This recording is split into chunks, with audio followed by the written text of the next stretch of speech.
Hey guys, it's me Senjumaru, and in this video, we will talk about Senjumaru's battle against the Elite Guard, the main reasons that led to her defeat, and what her fate is. Is she still alive? Or did she end up like the rest of Squad Zero? Because guys, after the end of the third core of Bleach, the anime introduced many additions, some of which were expecting and others that completely surprised us. And some of these additions didn't have much impact on the storylines, while others were crucial for revealing many secrets. And the new battle involving Squad Zero was definitely one of these important additions. Honestly guys, although I have some problems with the pacing issue in the previous parts, where the staff adapted a lot of chapters in one episode, and this was clear in the second core, to the point that even those who supported this kind of adaptation noticed it, especially during Zaraki vs Grimmy's fight and the way the second core ended.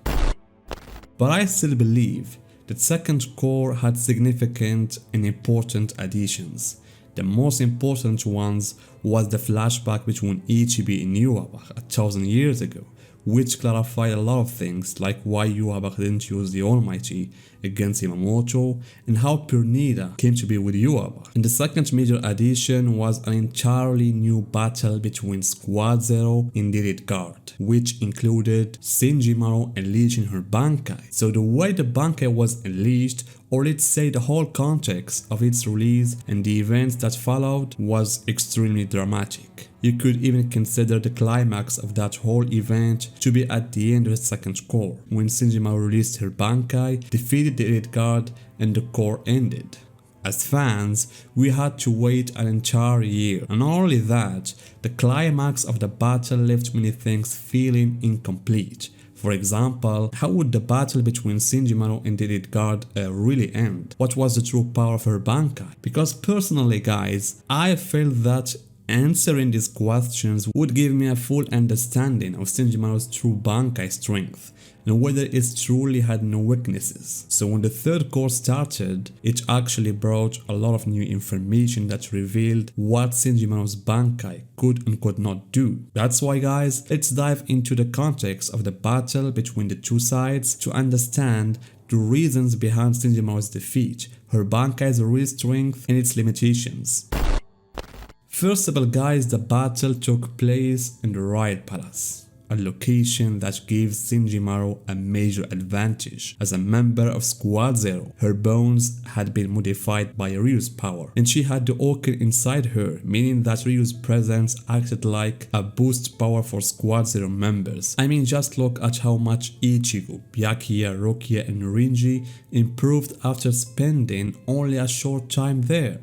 True, they already had strength, but the conditions in the Riot Palace are unlike any other place.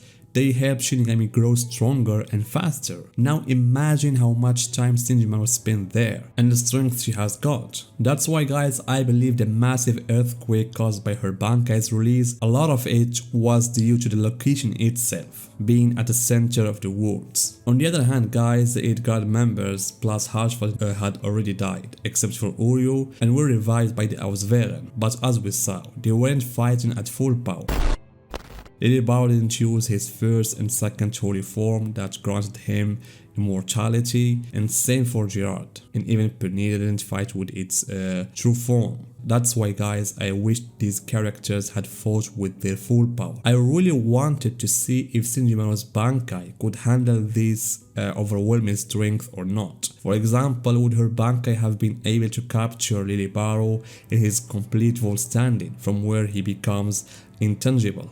Or would it have been able to stop the miracle's endless regeneration after every wound? Therefore guys, I believe Senjumaru's Bankai at best could only seal the 8 guard members, not kill them. Especially because when she spoke about them, she often used words like sealing or putting to sleep, and that's exactly what we saw in the end. These characters were sealed inside the fabrics she created. Yes, we agree that Senjumaru did defeat the 8 guard members, plus Uryu plus Hatchfeld, which is absolutely something not small. It shows why the other squad members choose her to release her Bankai instead of anyone else, because her Bankai could handle multiple enemies at once and eliminate them using various abilities. But at the same time, guys, Senjumaru's Bankai showed its weakness against certain types of powers. After Yuabak removed the seal from the 8 guard members, Uryu was able to defeat Senjumaru's Bankai by using his Schrift even with an incomplete Vollstandig, and inside the Bankai itself, he was able to swap his position with hers. Another thing, guys, it seems to me like Senjumaru cannot control her Bankai if she gets caught inside it. When she found herself in Uryu's place, she stayed trapped and couldn't remove the fabric restraining her, nor could she defend herself for Uryu's attack. So yes, while it's true that the obvious reason for Senjumaru's defeat was Yuabak reviving or revealing the seals from the 8 guards members, I also want to emphasize that the 8 guard guys hadn't even fought with their full power. And personally, guys, I believe the real reason Senjumaru was defeated was her underestimation of the Quincy's abilities, specifically Uryu's power. Her speech, where she talked about the Quincy race as if they were a weak species that needed to be wiped out, made her lower her guard, and that cost her very much. Another thing, guys, that stood out to me is that Senjumaru's Bankai seems almost like an illusion.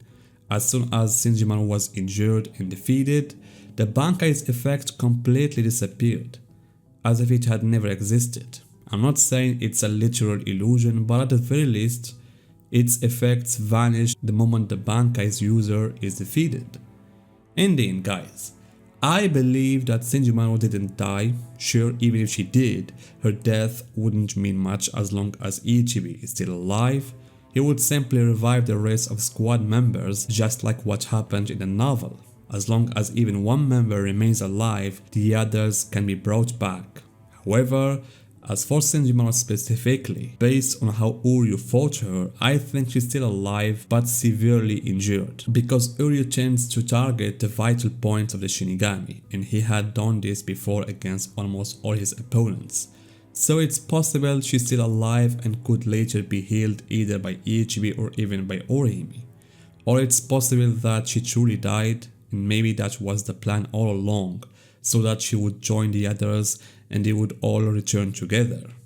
In the end, guys, what do you think about what I have said? Give me, guys, your opinions and see you in my next video.